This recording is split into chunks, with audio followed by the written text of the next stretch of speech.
জাগিৰোডৰ semi conductor প্ৰকল্পত আন এক বৃহৎ সংযোজন। আধাৰশিলা স্থাপন হল 152 কোটি টকীয়া কৰ্মৰত মহিলা নিবাসৰ।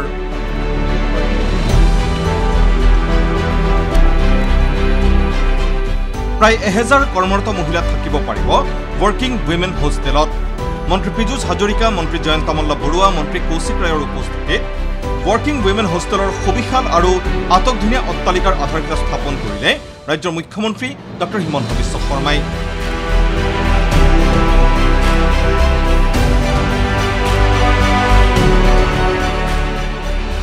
প্ৰায় 6 একৰ ভূমিত নিৰ্মাণ আৰম্ভ হোৱা এই কৰ্মৰত মহিলা হোষ্টেলৰ নিৰ্মাণৰ দায়িত্ব লাভ কৰিছে ঠিকাদাৰ যুৱ ব্যৱসায়ী লোকৰ সাহাই।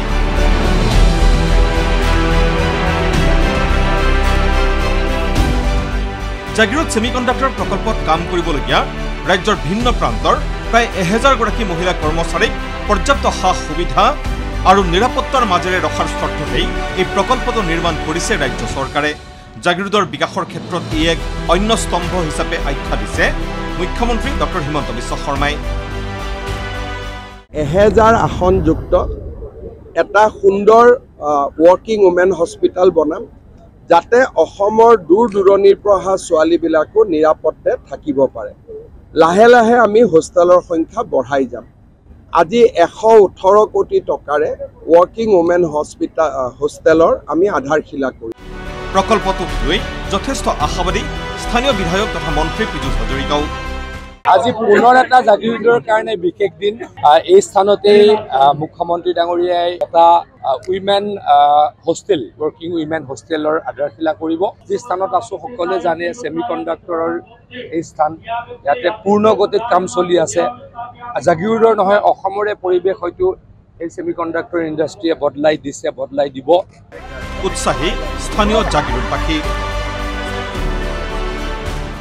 আমিতো জাগিৰোডবাসী খুবেই আনন্দিত, লগতে মৰিগাঁওবাসী আৰু গোটেই অসমবাসীও আনন্দিত, কাৰণ আজি ইয়াত আমাৰ 10 মহিলা এটা হোষ্টেল আধাৰশিলা স্থাপন কৰিব। তাৰ কাৰণে আমি সকলো জাগিৰোডবাসী সুখী, আৰু এই মহিলা হোষ্টেলটো 10 মহিলা হ'ব আৰু সকলো মহিলাৰ কাৰণে এটা উপকাৰী এটা অনুষ্ঠান হ'ব। আজি এটা শুভ দিন। মুখ্যমন্ত্ৰী ডাঙৰীয়াই যি ইমান ডাঙৰ এটা পোষ্ট ল'লে যে আজি মহিলাসকলৰ বাবে নিৰাপত্তা, আজি 10 তলা বিল্ডিং বনোৱা হৈছে, ইয়াত সেমি কণ্ডাক্টৰত তেওঁলোকে কাম কৰিব আৰু তেওঁলোক নিৰাপত্তাভাৱে ইয়াতে যে হোষ্টেলত থাকি কেনে তেওঁলোকে কাম কৰিব। সেইবাবে আমি মুখ্যমন্ত্ৰী ডাঙৰীয়াক লগত পীযুষ হাজৰিকাদেৱক মই শতকোটি ধন্যবাদ জনাইছোঁ। ৱৰ্কিং উইমেন হোষ্টেলৰ আধাৰশিলা স্থাপনৰ পাছতেই জাগিৰোড সমজিলা আয়ুক্তৰো কাৰ্যালয়ৰ শুভাৰম্ভণি কৰিলে মুখ্যমন্ত্ৰীয়ে, আৰু তাৰ পাছত ৰাজ্য চৰকাৰৰ অন্যতম ধ্বজাবাহী আঁচনি মুখ্যমন্ত্ৰী উদ্যমিতা আঁচনিৰ অধীনত জাগিৰোডৰ 38,000 মহিলাক 10,000 টকাকৈ চেক বিতৰণ কৰিলে মুখ্যমন্ত্ৰীয়ে।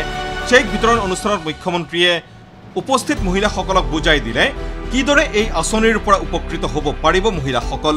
1 বছৰ পিছত আমি আপোনালোকক সুধিম যে এই টকাটো বাইদেউ আপুনি ক'ত ব্যৱহাৰ কৰিলে। বোলে মই গ্ৰুপত দিছিলো, গ্ৰুপে এতিয়া ভাল ব্যৱসায় কৰে। বোলে মই ঘৰত গাহৰি পুহিলো, পিঠা পনা বনালো, মুৰ্গী হাঁহৰ ব্যৱসায় কৰিলো, গামোচা বনালো।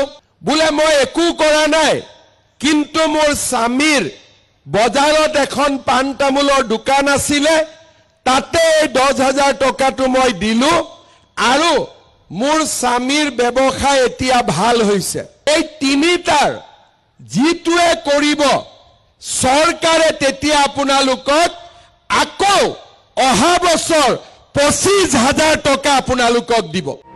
আগন্তুক 26ৰ বিধানসভা নিৰ্বাচনত যে এই মহিলা উদ্যমিতা আঁচনিয়ে ৰাজ্যৰ শাসক দলটোৰ প্ৰচাৰৰ অন্যতম আহিলা হ'ব তাৰো প্ৰমাণ দিলে মুখ্যমন্ত্ৰীয়ে। অহাবাৰ পীযুষ হাজৰিকাক জিকাব নে নিজিকাব ইলেকশ্যনত? কোনে কোনে পীযুষ হাজৰিকাক ভোট নিদিয়ে হাত দাঙকচোন। নিদিয়া কেইজনে হাত দাঙক। কোনে হাত দাঙা নাই? আচ্ছা, কোনে কোনে দিব হাত দাঙক এইবাৰ? বাপৰে, 40,000 পালে আপোনালোকে হাজবেণ্ডৰ মতে ভোট দিব নে আপোনালোকৰ মতে হাজবেণ্ডে ভোট দিব? মহিলাৰ চলিব নে পুৰুষৰ চলিব? তেতিয়াহ'লেতো ঘৰত হাজবেণ্ড হ'লে আৰু 40,000 হয় নে নহয়? ল'ৰা ছোৱালী আপোনালোকৰ কথা শুনে নে নুশুনে? তেতিয়াহ'লে ল'ৰাৰো ঘৰত দুটাতকৈ ভোট আছে, তাৰমানে আজিয়ে পীযুষ হাজৰিকাই 1,20,000 ভোট পাই গ'ল, হয় নে নহয়? মই যদি ঠিকে কৈছো ডাঙৰ কৰি এটা হাত চাপৰি মাৰক। জাগিৰোডৰ পৰা বিজয় পালৰ ৰিপৰ্ট ND24।